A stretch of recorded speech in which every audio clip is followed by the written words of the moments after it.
El creciente avance de la ciencia y especialmente su capacidad de controlar la naturaleza a través de la tecnología, en ocasiones ha ido acompañado por una correspondiente retirada de la filosofía, de la religión e incluso de la fe cristiana. De hecho, algunos han visto en el progreso de la ciencia y la tecnología modernas una de las principales causas de la secularización y el materialismo. ¿Por qué invocar el dominio de Dios sobre estos fenómenos cuando la ciencia ha mostrado su propia capacidad de hacer lo mismo?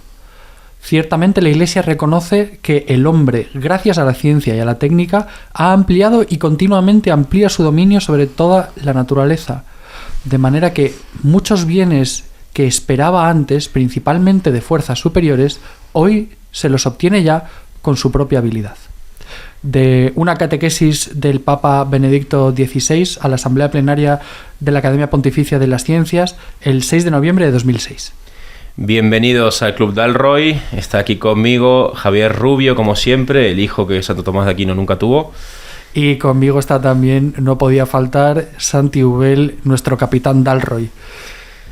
Pues hoy tenemos una jornada muy interesante, un programa muy interesante, porque tenemos dos invitados, uno de los cuales esperamos volver a ver muchas veces. Bueno, en realidad los dos, pero uno de ellos es David García. David García es, para empezar, un gran amigo, o sea, uno de mis mejores amigos enorme, y de Javier también, o sea, que estamos encantados. Él es profesor de Humanidades en la Francisco de Vitoria, aunque su historia también es muy interesante, ya nos podrá contar un poquito, pero empezó estudiando biotecnología, estudió la carrera de biotecnología y se ve que le hizo gracia las asignaturas de Humanidades porque el señor acabó haciendo un doctorado en epistemología. Sí, una tesis buenísima sobre el conocimiento de la ciencia y los distintos grados del saber en Jacques Maritain. Y luego ha sido profesor de humanidades, sobre todo en asignaturas de humanidades dentro de disciplinas o dentro de carreras que son más vinculadas a las ciencias, a la tecnología, porque es lo que se le da bien. Y ahora estás en un máster de biotecnología, de bioética, perdón, también, ¿verdad? Sí, estoy dando clase ahora en el máster de bioética aquí en la universidad.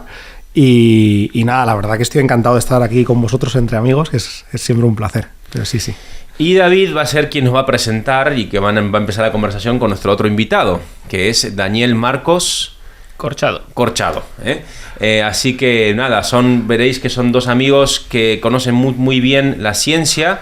Ambos han hecho carreras científicas, aunque David se ha inclinado hacia las humanidades. Daniel sigue por el campo científico. Así que la idea es hablar hoy pues de muchos temas. Hemos hablado, ahora siempre tomamos un café antes de este momento y hemos conversado sobre lo interesante que sería hablar del prestigio que tiene la ciencia hoy como fuente de conocimiento, y al mismo tiempo los problemas internos que uno puede descubrir cuando la vive desde dentro. Y al mismo tiempo también a mí me interesa muchísimo la perspectiva de un científico católico, ¿no? Pues que cómo congenia de alguna manera tanto ciencia y fe, cómo lo vive y al mismo tiempo hacerlo con dos personas que son amigos nuestros, que están en una situación existencial parecida. David ya está esperando a su segunda hija en camino y Daniel me acaba de decir que lleva casado unos pocos meses. Correcto. Así que el hombre está iniciado en los misterios, ¿eh? Este es un podcast que hablamos de cultura y familia, así que tú ya la parte de familia veo que ya te estás iniciando, así estamos que estupendamente. Está ahora en el momento espléndido, ¿eh? Recién casado, disfrutando la vida de casado, que lo que viene después es mejor. Más cansado, ¿verdad? Vosotros lo sabéis, pero mucho mejor. Bueno, pues vendrá. Bueno, Daniel, cuéntanos un poco quién eres tú. ¿Quién eres tú? ¿De dónde vienes? ¿A qué te dedicas? Bueno, cuéntanos un poco. Pues nada, yo soy Daniel Marcos, soy biólogo, soy doctor en biología por la Universidad de Extremadura. Hice mi licenciatura allá por el año, terminé en 2005 y luego empecé mi tesis doctoral, donde la realicé también en la Universidad de Extremadura, en el departamento de bioquímica. Concretamente durante mi tesis estudié el papel de las bombas de calcio en el sistema nervioso y el rol que pueden tener en las enfermedades neurodegenerativas. Durante ese tiempo, pues estuve moviéndome entre la Universidad de Extremadura y algunas estancias en la Universidad Autónoma de Madrid, en el CBM, y también en la Universidad Católica de Lovaina, donde, normalmente eso solemos hacer estancias los científicos durante la tesis para aprender diferentes técnicas. Y al acabar mi tesis doctoral, bueno, pues hice una pequeña estancia postdoctoral en la Universidad de Aarhus, en Dinamarca, en el Centro de Bombas y Enfermedades Asociadas de la Universidad de Aarhus, donde, bueno, pues me dediqué un poquito a la biofísica, vi que no era lo mío, y entonces ya di el salto a mi postdoc más largo. Durante 6 años estuve trabajando y haciendo mi estancia postdoctoral en la Universidad de Cambridge, en el departamento de oncología. Y bueno, al mismo tiempo compaginé esa investigación en el departamento de oncología, supervisando estudiantes en el Clare College de neurobiología también, dando clases al mismo tiempo, durante ese tiempo. ¿Siempre tu investigación ha estado relacionada con el ámbito de la neurología? Sí, siempre ha sido, bueno, pues en el mundo del sistema nervioso, bien enfermedades neurodegenerativas o durante el postdoc, bueno, fue cáncer, pero fue cáncer del sistema nervioso. Al fin y al cabo era un cáncer, es neuroblastoma, que es un cáncer infantil que tiene una particularidad, y es que a diferencia de otros cánceres no tiene alta tasa de mutación, sino se cree más bien que es una enfermedad de desarrollo. Parece ser que estas neuronas que, bueno, pues migran, es un cáncer que ya surge en las etapas primeras del desarrollo embrionario, y parece ser que son estas células que forman, digamos, nuestros nervios. A medida que se desplazan de nuestra notocorda, de nuestra espina dorsal para formar los nervios, bueno, pues se van dividiendo y diferenciando. Parece ser que en estos niños que padecen esta enfermedad, pues porque se padece sobre todo en niños de 0 a 3 años, bueno, parece ser que estas células no terminan su proceso de diferenciación, sino que quedan atrapadas en un continuo proceso de división celular, formando tumores a lo largo de toda la espina dorsal, luego metastatizan en glándula suprarrenal y en otros sitios del cuerpo. Entonces, bueno, es interesante puesto que es un cáncer especial, no se comporta igual que otro tipo de cánceres, y luego, bueno, que afecta a una población pues muy sensible como son los bebés y los niños, ¿no? Claro, eso es una cosa que me llama muchísimo la atención. Tú en tu investigación, sobre todo en la estancia en Cambridge, supongo que habrás tenido que estar tratando con niños. Bueno, el investigador de Bench no tenemos contacto con pacientes, no tenemos ese contacto como puede tener el médico, pero es verdad que ahí sí que, bueno, pues la supervisora, mi jefa allí fue muy hábil, y es que en Inglaterra, pues mucha de la investigación la financia el Estado, pero gran parte la financian charities, la financian fundaciones privadas.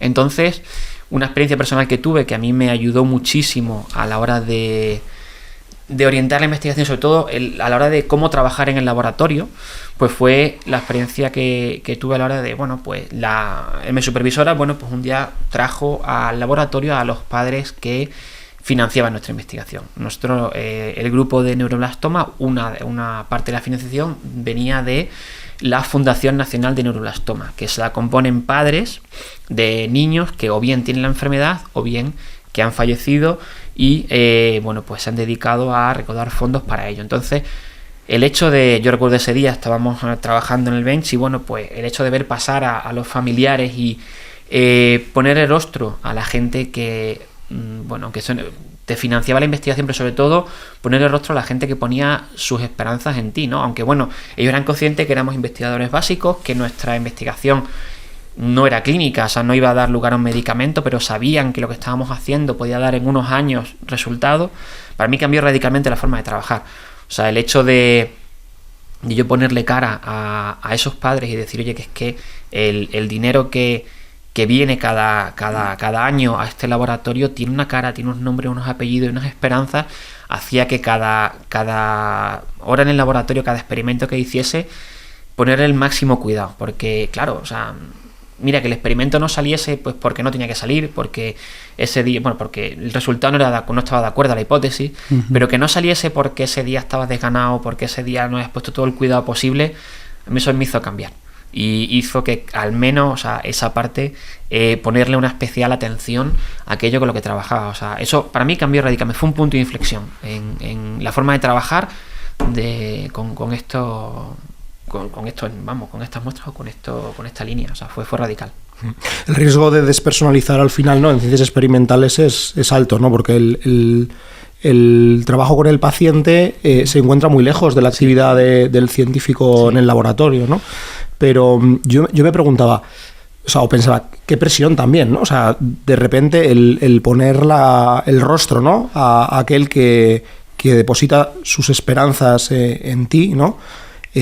Por un lado, pues da sentido al trabajo que estás haciendo, pero por otro lado, también puede llevarte pues a que te presiones más de la cuenta, ¿no? A obsesionarte, ¿no? Porque sabes que cada hora que pasas ahí, en el fondo es una posibilidad para estas personas que están financiando tu investigación, que tienen niños que sufren esa enfermedad. Claro, o sea, ¿cómo gestionas esto, no? Y también, ¿cómo lo vives tú como católico? Porque entiendo que aquí pues Dios ilumina, ¿no? Algunas cuestiones, claro, que si no tienes a Dios de tu lado, ¿no? Pues es mucho más difícil de vivir con paz o de vivir, ¿no? Claro, ahí la verdad es que en cierto modo pues tiene un papel muy importante la fe. ¿En qué sentido? Bueno, pues en el sentido de que cuando uno se enfrenta a esto, lo que tú decías, esa presión que te somete, decir, oye, que las responsabilidades que hay, bueno, pues era también vivirlo con mucha paz y decir, bueno, pues Señor, tú eres yo soy tus manos y tus ojos, y bueno, que a través de ti se haga pues tu voluntad en ese sentido. Entonces, vivirlo con mucha paz y decir, yo voy a hacer todo lo mejor posible dentro de mis posibilidades humanas, ¿no? Pero bueno, que seas tú al fin y al cabo el que dirija esto, ¿no? O sea, y entonces, bueno, pues era una forma también de vivirlo con paz, porque claro, o sea, como tú bien dices, es una presión, porque claro, tú estás pensando a lo mejor una familia que acaba de perder a un niño, con lo que ello conlleva, pues estaban dando su tiempo, su dinero y sus esperanzas en ti. Entonces, bueno, no en ti solo, en todo el grupo y en todas las personas que se dedicasen a trabajar en ese tema, ¿no? Y otro momento importante también quizás fue en un congreso que, claro, esta enfermedad, bueno, afecta, pero es algo muy reducido en cuanto bueno, pues que el grupo de gente que trabaja, bueno, pues es mucho, pero que al fin y al cabo los congresos pues se reducen en los mismos, ¿no? Pues también la fundación en la ANC, la Asociación Nacional de Cáncer de Estados Unidos, bueno, en ese caso, en un congreso como en San Francisco, dedicado a neuroblastoma, pues vinieron 2 niños que habían sido curados. O sea, 2 niños que, evidentemente, nosotros no habíamos tenido nada que ver, me refiero nosotros personalmente, claro, como científicos, pero sí que es verdad, ves un poco que tu trabajo, o al menos el de otras personas, tiene su recompensa, y ver a esos niños que estaban jugando con los padres, y uno que dio un testimonio y dijo, yo de mayor quiero ser científico, o sea, quiero dedicarme a esto. Eso, la mesa que estábamos cenando, nos miramos nosotros y dijimos que por esto ha merecido la pena cualquier mal momento que se haya podido tener, porque dices, mira, es que, o sea, era súper reconfortante. Ahí le pones cara y eso cambia. Entonces, me encanta esta conversación que estamos teniendo, porque yo creo que es la reivindicación de uno de los grandes principios que nos mueven y que mueven esta universidad, que es precisamente que huir de este concepto de hiperespecialización profesionalizada de los saberes, o incluso de la fe, ¿no? De forma que yo cuando tengo que practicar la fe, pues eso, me voy a una iglesia, me pongo a rezar, y cuando tengo que hacer ciencia me meto en mi laboratorio y me dedico a hacer ciencia, y luego cuando me dedico a vivir mi vida, pues eso, me dedico a vivir mi vida. Y en cambio lo que tú nos cuentas es una cosa completamente distinta, es una ciencia que se aterriza en rostros, que se aterriza en experiencias, que se vive también desde la fe que enriquece la experiencia del científico, que le hace capaz de mirar las cosas de una forma más distinta, más profunda, más genuina, más verdadera, y precisamente de alguna forma hace que rompamos esa concepción de la profesión o del conocimiento como una especie de compartimento estanco respecto de la fe y respecto de la propia vida, y que nos lancemos como profesores, que somos todos nosotros, pero bueno, en general todo el mundo al revés, a experimentar, a vivir. Yo siempre he creído que en la medida en que somos capaces de aterrizar en la fe, de encarnar la fe y de encarnar el conocimiento en la vida, en nuestra vida, por supuesto, pero en la vida de nuestros alumnos, en ese sentido, ese conocimiento, esa fe, esa experiencia va a ser verdaderamente relevante. ¿No? Correcto. Y eso contrasta mucho con la experiencia también que hablábamos hace un momento, ¿no? social, del prestigio que tiene la ciencia como única forma de conocimiento válido y legítimo, cuando lo que sucede dentro también a veces está lleno de errores humanos, de necesidades humanas, de tengo que publicar algo porque no tengo que alimentar a mi familia, tengo que conseguir un puesto de trabajo. O sea, todo esto que nos comentabas hace un momento también yo creo que contrasta mucho, ¿no? No sé si es un buen momento de hablar también del estatuto de la ciencia como forma legítima de conocimiento y también de los problemas que eso supone. Además, aquí teniendo dos epistemólogos, yo creo que también merece la pena. La ciencia y los científicos, ¿no? Que son cosas distintas. Exacto. Pues a ver cuál ha sido vuestra experiencia. Bueno, mi experiencia quizá a nivel más personal empezó quizás un poco durante la fase de estudiante. Cuando empecé a estudiar biología, cuando estudiaba biología, entonces la licenciatura eran 5 años, yo estudié biología, estudié todo, que estudié, como digo yo, bata y bota. O sea, no me centré únicamente en los misterios del laboratorio, sino también en los misterios de la vida, o sea, en cómo los organismos llegan a una isla recientemente volcánica y van sucediéndose hasta que la vida emerge y cómo unos preparan el camino para otros. A mí eso me parece fascinante, o sea, cómo todo en este planeta está perfectamente relacionado. A mí me fascina, de hecho esa parte de la biología la tengo como afición más que como profesión, porque me parece más bonita estudiarla así que dedicarte a ello, porque es bastante más trabajosa pegarte días en el campo y barrigazos, o sobre todo en Extremadura que hace mucho calor, entonces no está bien eso de pegarse los veranos anillando buitres. Entonces bueno, pues la verdad es que llega un momento en mi experiencia personal que oye, pues vas estudiando, vas conociendo y llegas a un punto en el cual llegas a un plato y dices, oye, lo conozco todo, y lo pongo comillas, es decir, oye, es que conozco el funcionamiento de la vida, o sea, conozco cómo funciona esa planta, pero es que conozco cómo esa planta se relaciona, pero por qué esa planta tiene los frutos rojos. ¿Por qué? Porque es que hay una ave que resulta que es que la que se dedica a esparcir sus semillas, pero también conozco este mecanismo molecular de tal forma, de tal otra, y ahí empieza la tentación a rondar. ¿En qué sentido la tentación? En caer y decir, lo conozco, lo sé todo. Y ahí está, como digo yo, el pecar de soberbia, ¿no? De decir, caigo en el pecado de soberbia y digo, ostras, lo conozco todo. Pero es que sigues avanzando y, como yo digo, llegas al plató y a partir del plató solo te queda caer. Solo te queda caer porque es que empiezas, te metes ya en una tesis o te metes a especializarte, y a medida que estudias más, empiezas a desconocer. Y no a desconocer por el hecho de que vengas a desaprender, sino porque es que aquellas preguntas que te van surgiendo son más de las respuestas que vas obteniendo. Y entonces, pues como lo comentábamos en el café de antes, ¿no? O sea, una mala ciencia aleja de Dios, pero una buena ciencia acerca a Dios, porque si tienes esa pequeña capacidad del asombro y de ver detrás de cada experimento, de asomarte al microscopio y ver la maravilla de la creación, en cierto modo, lo perfecto que está diseñada la vida para que funcione de esa forma, cómo esas moléculas y por qué esa molécula y no otra, y por qué te pegas a esta y no a otra, ahí yo sinceramente empecé a todo lo contrario, a asombrarme mucho más y a vivir la experiencia contraria. O sea, a decir, oye, esa tentación de la soberbia bájala, no, y al revés, da gracias y admírate y ve aquí también esa maravilla de la creación que está, bueno, puede estar en un paisaje en la selva amazónica o puede estar en una placa Petri viendo cómo tu droga mata o al revés o diferencia tus células, ¿no? O sea, me parece fascinante. Fíjate, de las dos cosas que de los temas que estamos hablando, yo encontraba como un punto de unión, ¿no?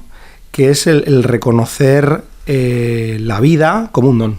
Fíjate, o sea, como algo que no dominas, o sea, que no está a tu disposición, ¿no? Y eso está muy relacionado también con lo que hablabais en podcasts anteriores, ¿no?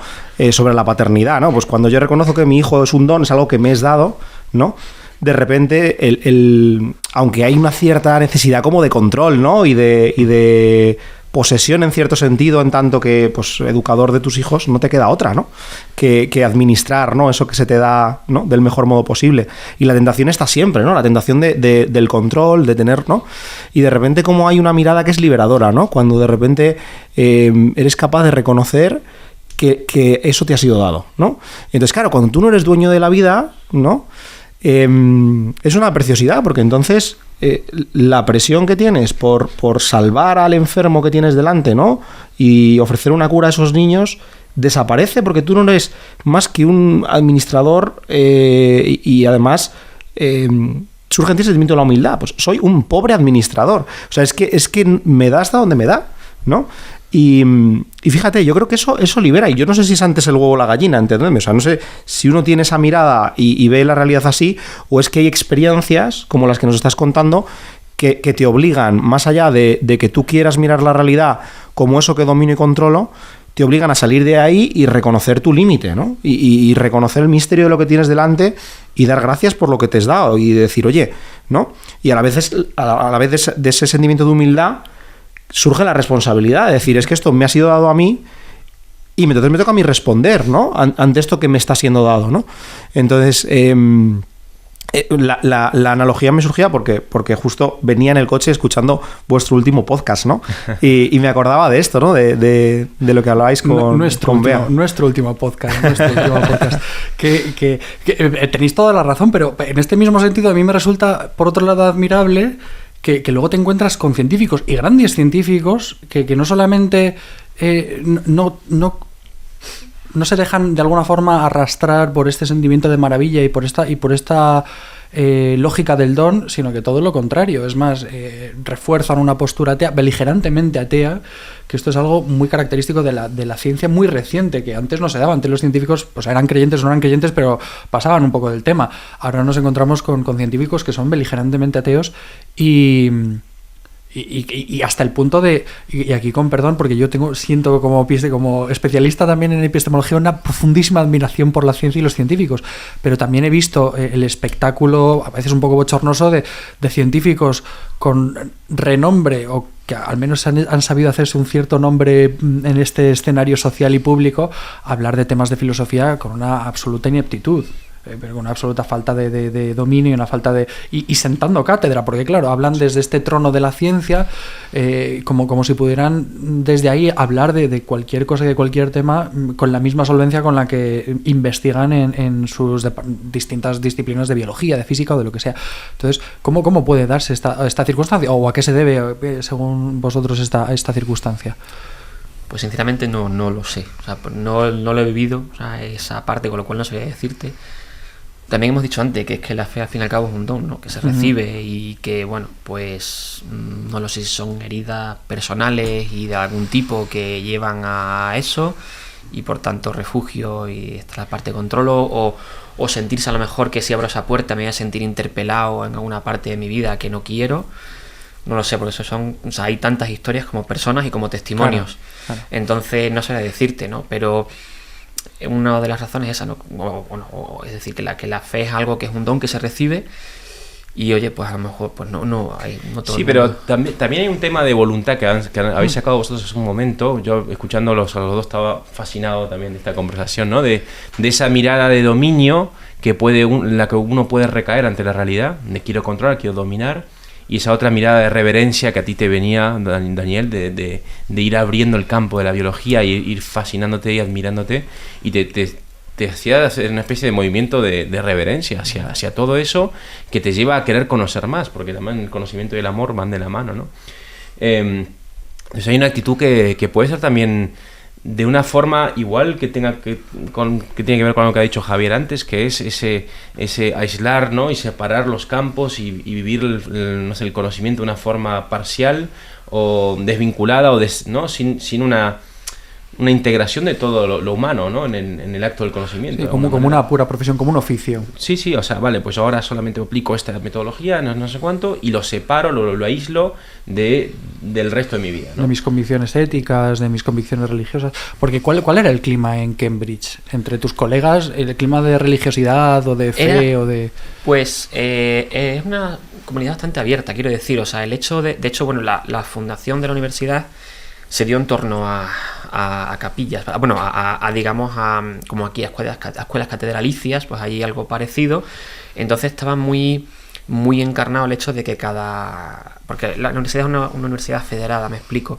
No es el concepto que tenemos aquí tenemos un edificio que es la universidad o la facultad, allí están departamentos que se dedican principalmente a investigación y docencia, y el college que se dedica a a mantener alumnos de la parte, las necesidades básicas, alojamiento, manutención, supervisiones y vida espiritual. Entonces estaba muy encarnado el hecho de que todos los colleges tenían su capellán anglicano en este caso, pero es verdad que había un capellán católico para toda la universidad que iba rotando, o sabíamos que, de hecho, cuando había la feria de los nuevos, siempre estaba presente la capellanía católica y se vivía con mucha naturalidad.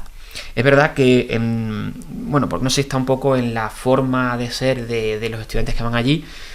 En ningún momento se veía ningún tipo yo no vi ningún tipo de presión ni tensión respecto a, oye, mira, eres creyente, no eres creyente, mira.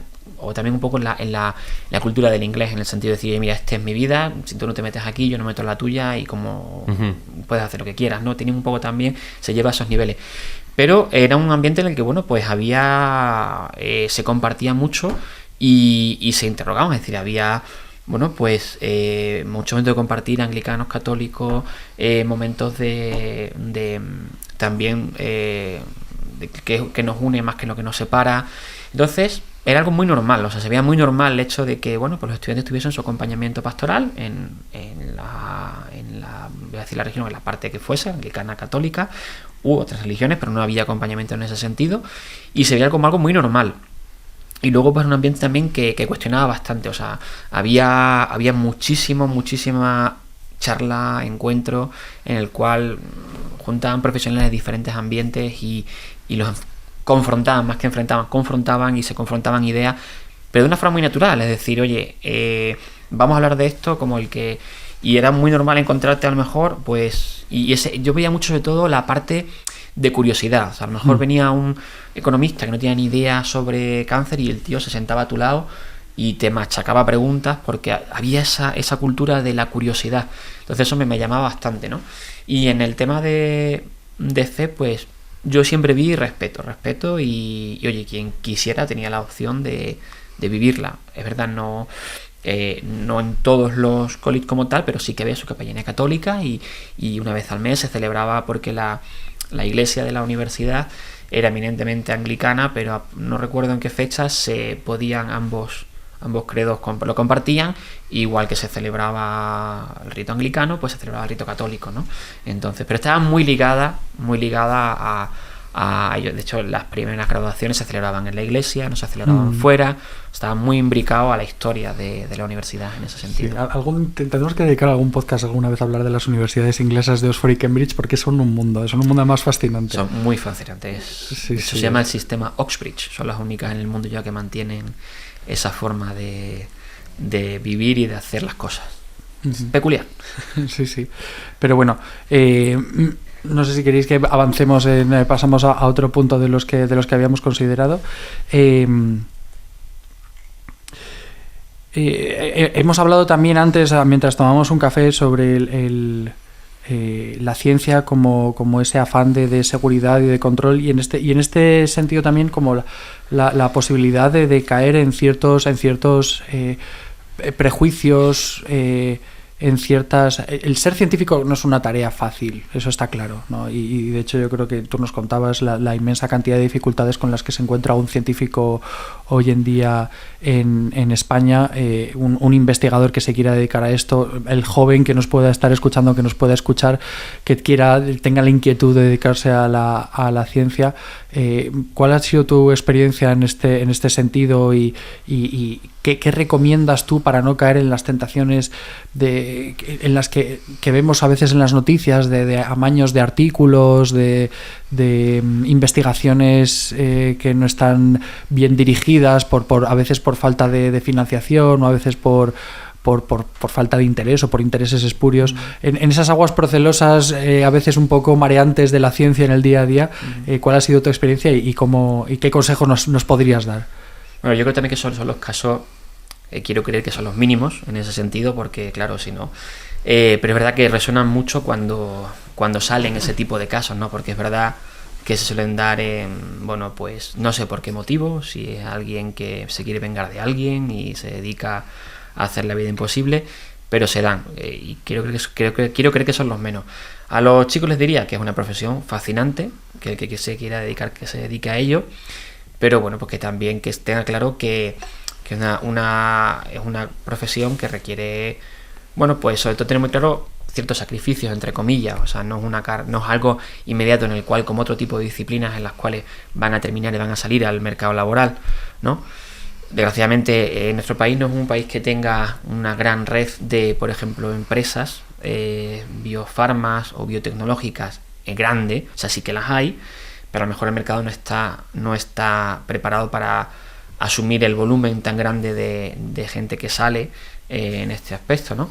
Pero yo le diría que el que quiera que se dedique a ello y sobre todo que mantenga la honestidad. Yo creo que es muy importante la honestidad.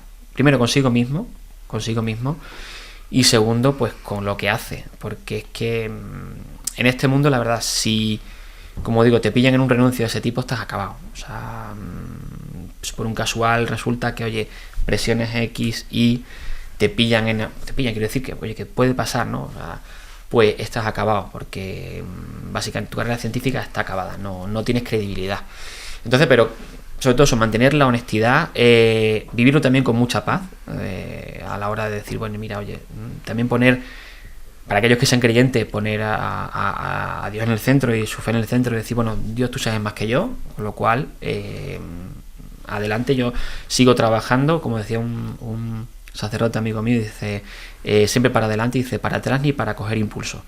Así es que, para adelante, y vivirlo con paz y sobre todo, bueno, pues también ya desde la parte un poco de vista más técnica, o sea, decir que exploren, o sea, que es algo que van a dedicar mucho tiempo de su vida y que no se aferren a lo primero. Yo siempre le digo lo mismo a estos alumnos, digo, tú explora, no pasa nada en perder, entre comillas, invertir un año y medio en rotar diferentes laboratorios, porque al fin y al cabo es algo a lo que vas a dedicar tu vida y muchas veces salimos de licenciados y lo primero que nos ofrecen, pumba, nos agarramos a ello. No, o sea, busca, explora, algo que te fascine, porque si realmente te fascina lo que estás haciendo, no vas a trabajar, vas a disfrutar con lo que haces, ¿no? Entonces yo siempre se lo digo a los chicos, digo, procura invertir un tiempo de tu vida en rotar por diferentes laboratorios hasta que encuentres aquel en el cual te sientas a gusto, veas que las cosas se hacen bien, te respetan. En el caso, por ejemplo, en el que yo estaba en Inglaterra, trabajaban con células madre y, por ejemplo, pues yo ahí sí que pude hacerme objetor de conciencia y dije, mira, y en ningún momento, de hecho la supervisora me lo dijo, oye, ¿tú trabajarías con este tipo celular? Sí, no, y no hubo ningún tipo de represalia. O sea, ella lo aceptó y dice, vale, pues, ¿cómo? Si no querías trabajar con animales o a nivel personal, mira, yo no voy a trabajar con células madre embrionarias, ningún problema, oye, pues tu línea te la deriva, o sea, que te respeten, o sea, no todo vale en este mundo, no todo vale por publicar, por encontrar una posición, también que respeten a ti tus principios y un poco eso. Entonces yo creo que esa trabaja desde la honestidad y desde el respeto a uno mismo.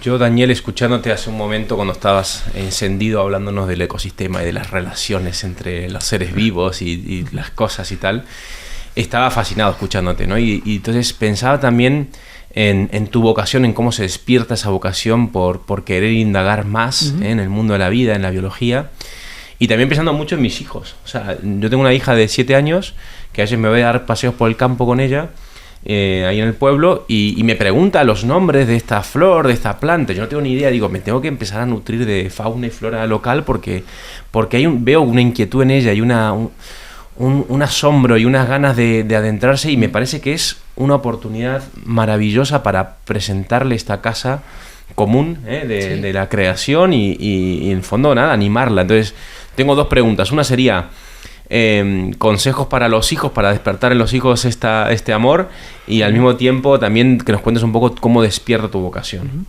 Pues empiezo quizás por la segunda, porque es verdad que yo lo recuerdo desde pequeño, o sea, desde muy muy pequeño.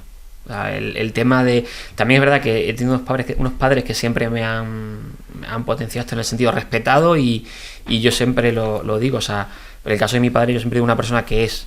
Él, bueno, pues funcionario y se encargaba, pues ya está jubilado, de la parte del mantenimiento de centros escolares, pero una persona que yo siempre digo que es súper inteligente en el...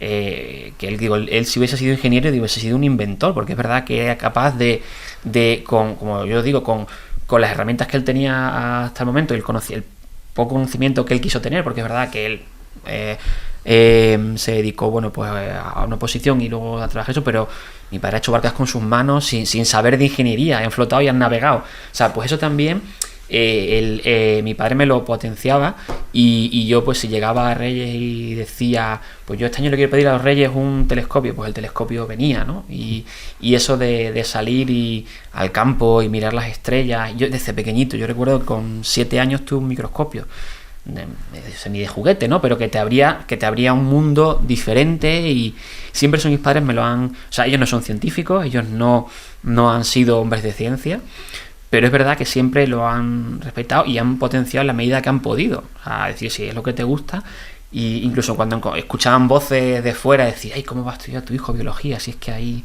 no hay salidas, ¿no?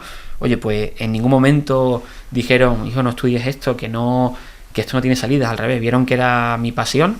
Luego también se encuentra importante, a lo primero, la familia, y se encuentran también buenos docentes. Ya también quiero hacer un pequeño homenaje a esos docentes que hemos encontrado y que todos tenemos en la cabeza, de ahora que estamos tan en este cambio de paradigma de la educación.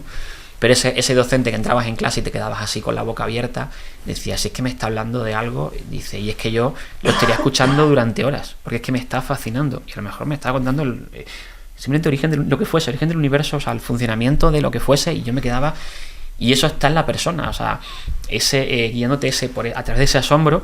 Entonces, pues a mí desde pequeñito se planteaba esa curiosidad, esa ganas de saber más, y la época hasta que todos los que tenéis hijos empezarán, ¿y por qué? ¿Y por qué? ¿Y por qué? Pues también mis padres, dentro de sus limitaciones, pues contestaban esos por qué, y si no podían, pues buscaban alguna forma de responderlos, ¿no?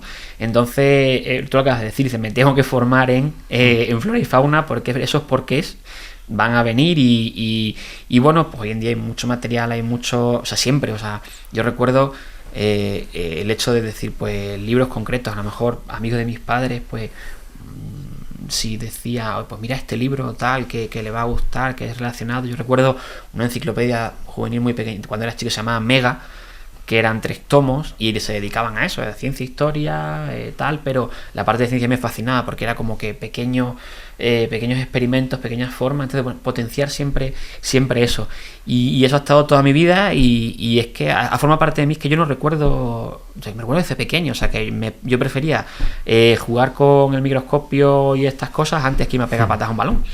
O sea, eso era un poco, por decir así, raro, por decirlo de alguna forma, ¿no? Y entonces siempre ha estado esa semilla ahí sembrada y tal. Y yo recuerdo cuando el hecho de a lo mejor pues estar con mi padre en el campo, irnos a lo mejor de acampada a refugios en la zona norte de Cáceres, el irte sin contaminación lumínica y el sentirte pequeño mirando arriba al cielo, ¿no? O sea, esa sensación de decir, vaya, soy insignificante respecto a esto. Empezó también mi afición por la astronomía, pero a mí la afición a la astronomía viene por el hecho de que me hace sentir, me da un toque de humildad muy grande, de decirme, pero que nosotros, vamos a ver, mirando este cuadrito, o sea, pongo mis manos así en el cielo y ocupo el tamaño de una fotografía, digo, yo creerme el centro del universo viendo lo que hay aquí, o sea, no me puedo creer. Y al revés, me hace sentirme decir, oye, qué maravilla que en este planeta, en esta casa común, como tú dices, estemos y seamos capaces de preguntarnos nuestra propia existencia, sobre nuestra propia trascendencia. O sea, me parece fascinante. Y lo recuerdo desde pequeño, o sea, es algo que está ahí, y es que ahora mismo no sabré decirte en qué momento empezó, porque es que desde que tengo memoria ha estado esa impronta, esa curiosidad innata, y se ha derivado en mi caso hacia la ciencia. A otra persona podría derivar de otra forma, pero a mí hacia la ciencia. De hecho, yo quería haber sido médico de pequeño, pero claro, cuando descubro que yo no quería ser, cuando digo, espérate, voy creciendo y digo, no, pero es que yo lo de la bata, pero es que yo no quiero ser el médico que está ahí, con todos mis respetos, a lo mejor frente al paciente. No, es que a mí me gusta el médico que está en el laboratorio, que está ahí descubriendo el porqué de las cosas, y digo, es que no es un médico, es un científico. O sea, ahí descubres un poco también que esa vocación hacia tu profesión. Yo no recuerdo, no tengo memoria de un momento que dije, aquí apareció, porque yo creo que es que se fue dando, ¿no? Y se fue, como tú dices, también encontrando ese espacio, ese lugar, sí, para ir a través de la curiosidad y los intereses y tal. Es la curiosidad, yo creo que fue adentrándote, ¿no?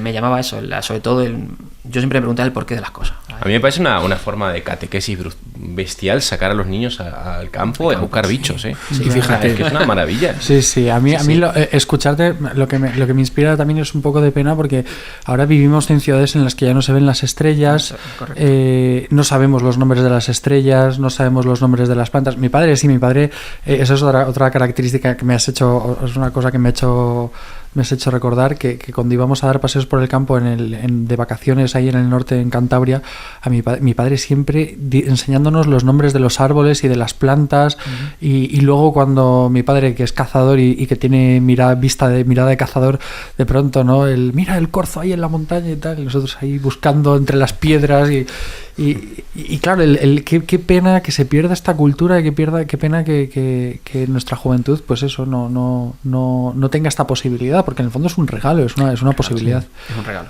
Sí. Y fíjate que es verdad que uno dice, o sea, que yo necesito saber poner nombre a las cosas, porque al final el poner nombre a las realidades que tengo delante me ayuda a vincularme a ellas, ¿no? A establecer una relación significativa con ellas. Pero fíjate, en el origen de la experiencia de Daniel, que yo también comparto, ¿no? Hay un punto de simpatía hacia lo que tienes delante, ¿no? Y el poder ir con alguien, ¿no? Con un adulto, ¿no? Como tú con tu hija, ¿no? A descubrir la realidad que tienes delante, ¿no? Y a establecer esa relación amorosa con la realidad que tienes delante, ¿no? Que hace que surjan preguntas en ti, pues ya encontrarás la respuesta. Pero es que el camino se empieza así, ¿no? O sea, que al final, por la convivencia con la naturaleza, por la convivencia con la realidad que tienes delante, ¿no? Que es por eso por lo que decía Javier, que es una pena. O sea, que cada vez tenemos menos a mano la convivencia con esa naturaleza, con esas realidades, ¿no? Entonces, el poder acompañar a tu hija en esas preguntas, ¿no?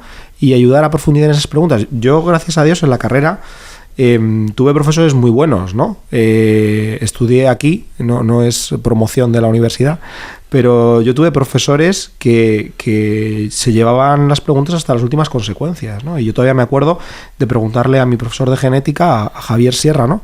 Explicándonos las cuestiones relacionadas con la genética, ¿no? Y cómo se configuran, ¿no? Cómo se despliega ese manual de instrucciones, ¿no? Que se encuentra dentro de los seres vivos.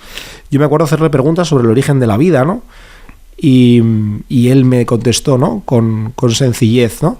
A mí eso no me lo preguntes, pregúntaselo al de antropología, porque esas preguntas están fuera de mi campo, ¿no? Y entonces, claro, cuando uno es capaz de reconocer humildemente hasta dónde llega, ¿no? Y su límite, pues nos va a pasar, ¿no? Yo tengo asumido que a mi hija le van a apasionar cosas de las que yo no tengo ni idea, ¿no?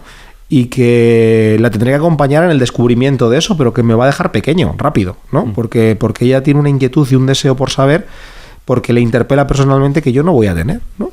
Y a mí eso es lo que me llevó a meterme luego a estudiar humanidades, o sea, la pregunta honesta y la respuesta honesta de un profesor que me dice, esto la biología no lo agota, vete más allá, ¿no? Y ese es un camino que puedes hacer con tu hija, o sea, porque al final esa mirada sobre la realidad, ese descubrimiento de la realidad, va a haber cosas que tú no vas a saber responder, pero al hacer una pregunta un paso más allá, ¿no? Muchas veces es más importante que saber cómo se llama esta especie de árbol o cómo se llama este animal, ¿no? Sí, pero también a mí me contagia la curiosidad. O sea, y además luego que al final son no, bueno, ya hablaremos con Ángel Barahona del deseo mimético y estas cosas, pero yo lo prefiero ver como un contagio de amor, ¿no? O sea, un día viene Macarena y es fascinada con los minerales. Y al final le compramos un libro de minerales. ¿Y por qué? Porque un amigo suyo, su mejor amigo, era un fanático de los minerales. ¿Por qué? Porque su abuelo le había enseñado el mundo de los minerales. Entonces de repente mi casa se llena de minerales y yo estoy todo el día, no, a la basura, tira esa piedra, no la cojas, no sé qué, porque ya me llena la casa de piedra, está llena de escombros mi casa, porque con todas las piedras que encuentras se las trae. Pero al final acaba siendo una invitación también para ti, dentro de tu humildad. Y yo sí que creo que es necesario, no sé, o sea, acompañarlos en la medida que podamos, como son niños, en ese mundo. Y de verdad que yo me voy a comprar un libro de flora y fauna de Madrid, de mi pueblo por lo menos, porque también se hace más rico el mundo para mí. Al final, lo que tú dices, pues le ponemos nombres a las cosas y empezamos a entender y empezamos a mirar y el mundo se amplía, ¿no? Y se enriquece. Y sobre todo, para cerrar este tema, pero importantísimo el tiempo, no solamente poder ir al campo, sino tener tiempo para tu hijo, ¿no? Sí, o sea, sí, que eso sí. es lo...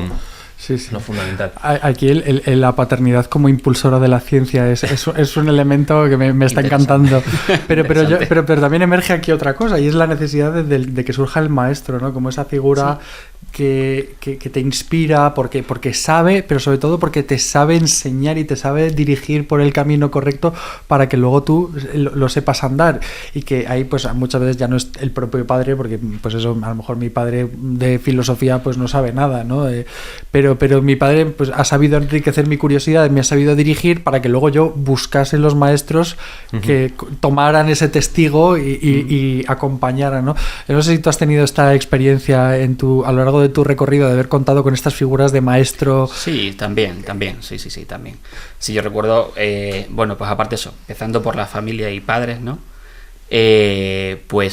También un buen amigo mío sacerdote, que curiosamente es sacerdote y biólogo. Entonces como que juntaba dos ramas que dices tú, espectacular, ¿no? Entonces te hace ver las cosas de otro punto de vista y claro, o sea, de hecho llegó un momento en la parroquia que había más biólogos que curas.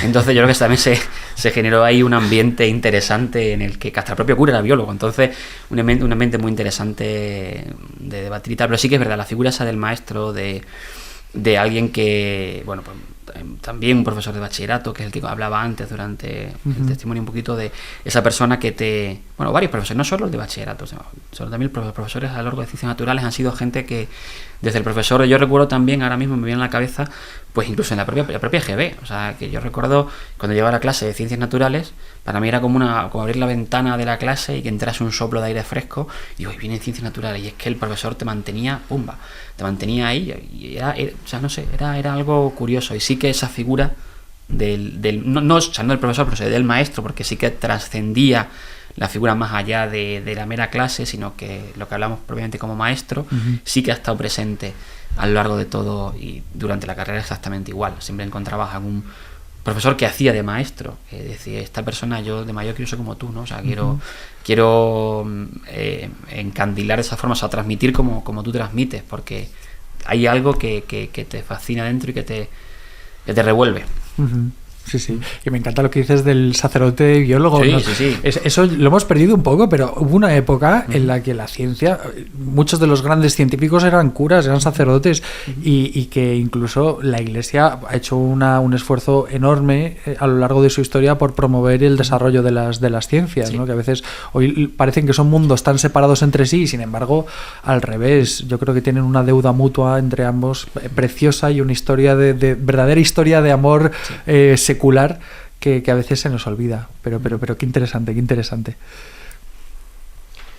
Bueno, yo creo que ya va siendo hora de cerrar, porque más Daniel tiene compromisos, nos ha dicho. Así que vamos, como siempre, yo os propondría que si queréis recomendar algún libro, alguna película sobre estos temas que hemos tratado hoy. No sé si quieres empezar, Daniel. Tú me has comentado uno. Bueno, yo es uno que recomiendo para los neófitos en ciencia. Me parece bastante facilito de leer y engloba, digamos, 3 disciplinas que son la astrofísica, la biología y la paleoantropología. Y está escrito en clave entrevista. Se llama La historia más bella del mundo.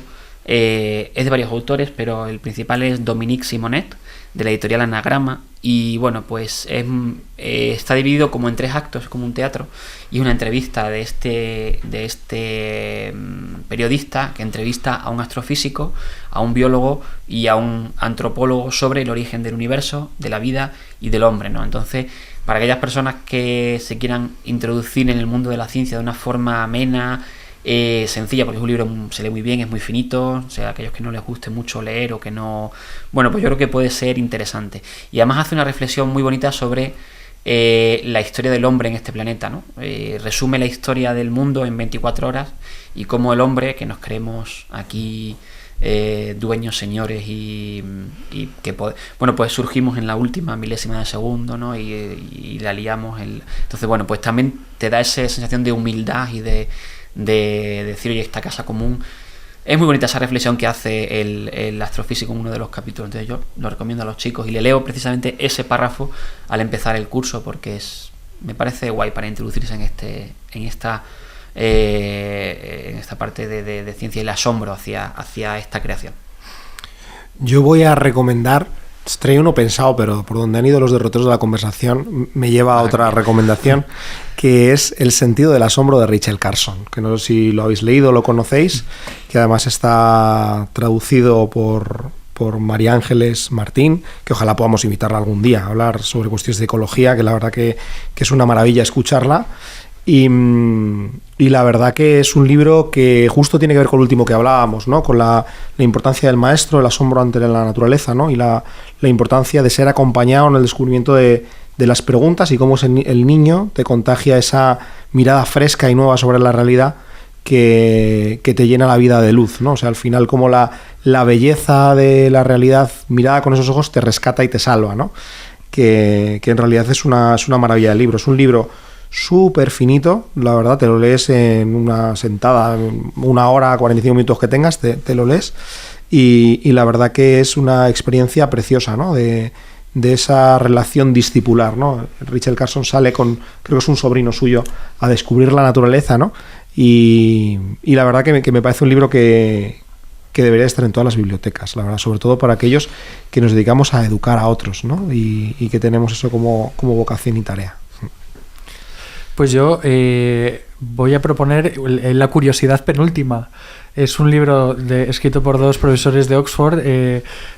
Roger Wagner es físico en Oxford y luego... No, Andrew Briggs, perdón, es físico en Oxford y Roger Wagner es un artista. Son muy amigos.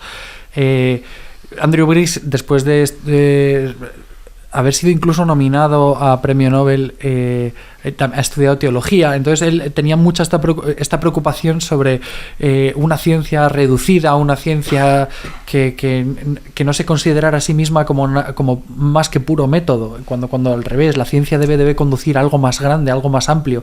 Y entonces él hace una especie de historia de la ciencia, pero es una historia de la ciencia como algo más que ciencia, como una precisa, un saber que conduce hacia una curiosidad penúltima, hacia un saber que te guía hacia unas fronteras que casi tocan la trascendencia. Y al revés, como pues desde la filosofía y desde la teología siempre ha habido también este acompañamiento hacia la ciencia y ha sido un nutrirse a 2 bandas. Es un libro precioso, además tiene unas imágenes preciosas, ha sido recientemente traducido y es un libro que también merece mucho la pena. ¿Fueron premios Razón Abierta? Premios Razón Abierta, efectivamente, sí. Además eso, premios de esta casa. Estupendo. Yo simplemente para terminar voy a recomendar un libro completamente distinto a lo que habéis dicho vosotros, porque es literatura, pero es de Italo Calvino, se llama Cosmicómicas. Hombre. No sé si lo conocéis, son cuentos surrealistas inspirados en temas de astronomía y de la creación del universo y todo esto, entonces es de la evolución del universo, entonces es muy divertido. Ahí también no sé si todavía existirá, había una obra de teatro inspirada en estas cómicas que está muy simpática aquí en Madrid, lo vi hace unos cuantos años. Y nada, y sin más vamos a cerrar el programa de hoy. Nos ha encantado teneros, David, ya lo incorporamos en el equipo porque va a ser nuestro enlace ciencia, así encantado.